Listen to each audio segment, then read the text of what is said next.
Hey everybody, it's Joel here. I'm back for another ball python story time, if you will. But today's episode, I've kind of decided to go ahead and do this. I've been thinking about it for a while. There's some things that happen with snakes sometimes people just don't like to talk about. But I want to be open and honest, and I want to talk about this and share a special snake with you guys. If you caught our episode last week, I showed you my one-eyed ball pythons. I've had 3 hatched out in the time that I've been breeding over the last 7 years. And they're all amazing animals. And the reality of breeding animals, breeding snakes, is that sometimes things just don't go quite right. And so today I want to show you one of my special needs animals and talk about her a little bit and share the story. And I don't really know what happened.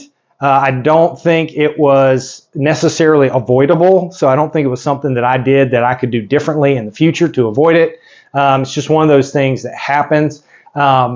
But this snake is, how to say, she's a little bit more severe in her abnormalities than snakes that I've showed you in the past. So for some of you, if you're sensitive to this kind of thing, it is possible that you might not enjoy seeing this animal. There's nothing grotesque or anything, but she does have some issues that do make her potentially not be something you want to see. If you're real sensitive to that kind of thing, you may really have an emotional reaction. So I just want to put that out there. If you want to turn away, this would be your opportunity to stop the video. But again, it's not something grotesque. It's not that bad. It's just a snake that has some special needs. And although there were other breeders that would have advised me to cull this animal, I just wasn't ready to do that. And I wanted to give her a fighting chance at life before I made that decision. There are definitely times when that's the best interest of the animal, when you know for a fact, hey, it has an issue that is not survivable. A humane euthanization sometimes is the best option and the most humane option. And I unfortunately have had to do that in the past. But I always like to give a snake, if I think it can survive and it might have a chance at a good life, I like to give it that chance first. So I'm going to show you this girl now. But again, you've been warned. She does have some very noticeable issues. And hopefully she won't take a bite at me, because sometimes she gets confused and is prone to strike, although she hadn't done that in a while. But if she does, oh well, it'll be live and authentic. We'll put it that way. So without further ado, I'm going to grab her and we'll kind of talk through some of her issues and what's going on with her. So stay tuned. I'll be right back. All right, so I'm going to try and lower it down here a little bit. Now this girl actually is in shed also.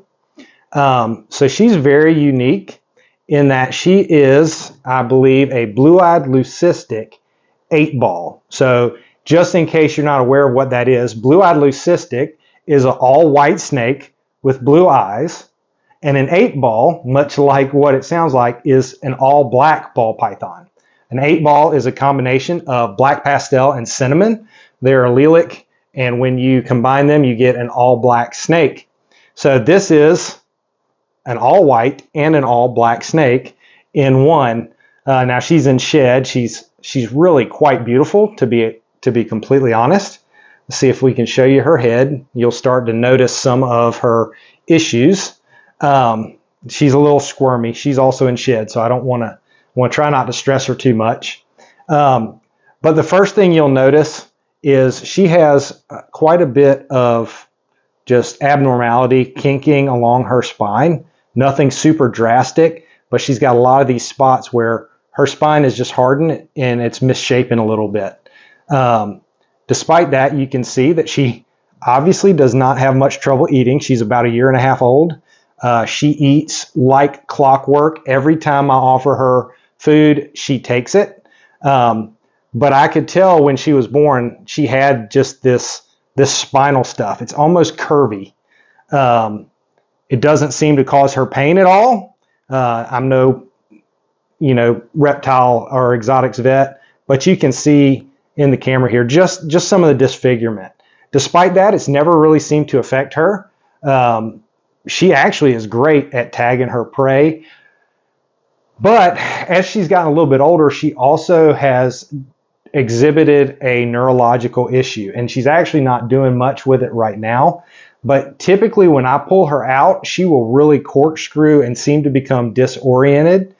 Stress seems to create that, which points to a neurological issue that I would equate as similar to what extreme examples of the spider wobble looks like. There's no possibility of spider or any of the other wobble genes in this animal, but she does exhibit that behavior. And so some people would say neurological issues can be caused by overheating, and that's certainly true. But there's never been an instance. She was incubated in the same container with the whole clutch. There was one other baby in that clutch that was malformed, actually much worse than her. In fact, that's one, like I referred to at the beginning, that had a deformity that I knew from the very beginning was not going to be survivable, and so I had to cull that animal. It was also a blue-eyed leucistic 8-ball, and despite the odds, I got 3 out of that 8-egg clutch, 3 blue-eyed leucistic 8-balls. One of them completely perfect, other than on the top of his head, he had a little bit of a cone hit. Oh, look at her.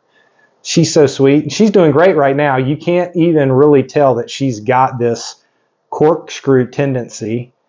She had it a little bit. I don't think it got on the camera because I think she had her head behind her body. But she's a little, some people would say she's a little derpy at times. But look at how cute she is. Isn't that just the most boopable face? And I don't really boop them a lot because it's kind of stressful. But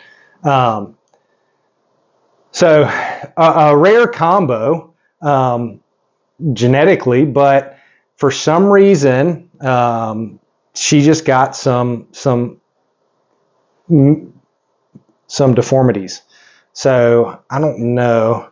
I don't really want to force stress her out, but I was trying to show you what I'm looking for, or what we see here with her. Sometimes when she pulls back, she'll really kind of go all corkscrew on me. But she's doing great now, so she's nice and relaxed. Her muscles are loose. She's not tense at all. So I must just have a calming voice or something. Maybe that's why y'all tune in. I don't know. But this is not a snake that I would ever sell. I wouldn't breed her.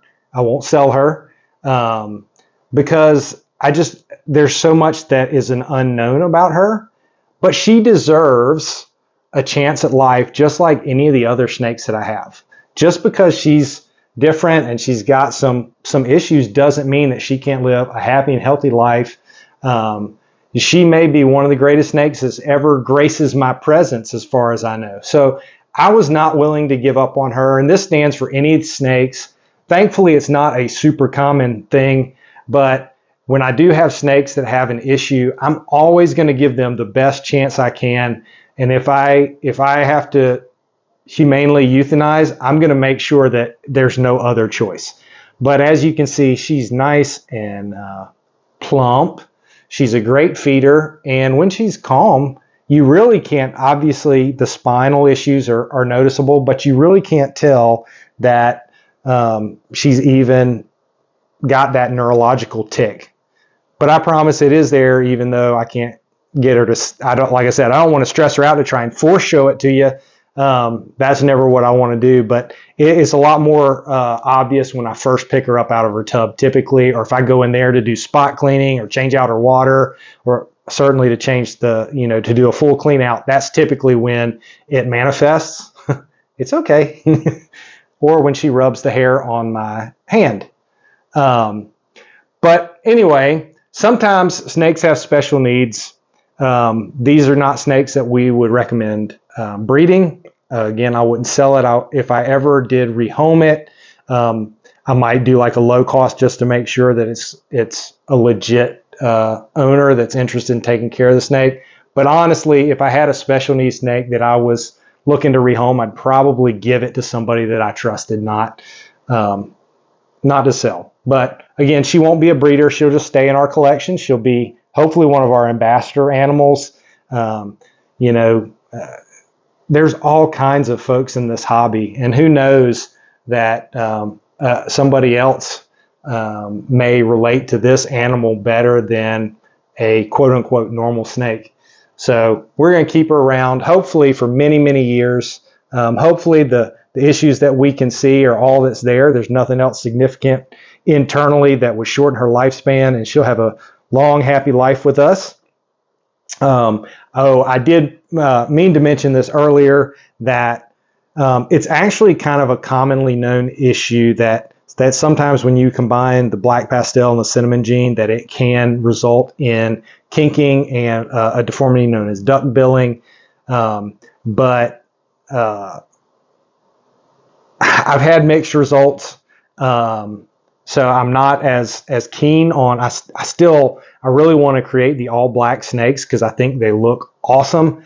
But it's hard to justify personally for me continuing to do that after I had to euthanize one of the snakes from this clutch. And then this girl's having issues, even though she seems to be happy and healthy. My mind is still not made up on that thing. Whether I will duplicate those breedings in the future. But so many turned out great that it's hard to not want to keep trying. And like I said, this girl's just special. She's good. She's just a little different. And that's okay, because most of my life I've been a little different too.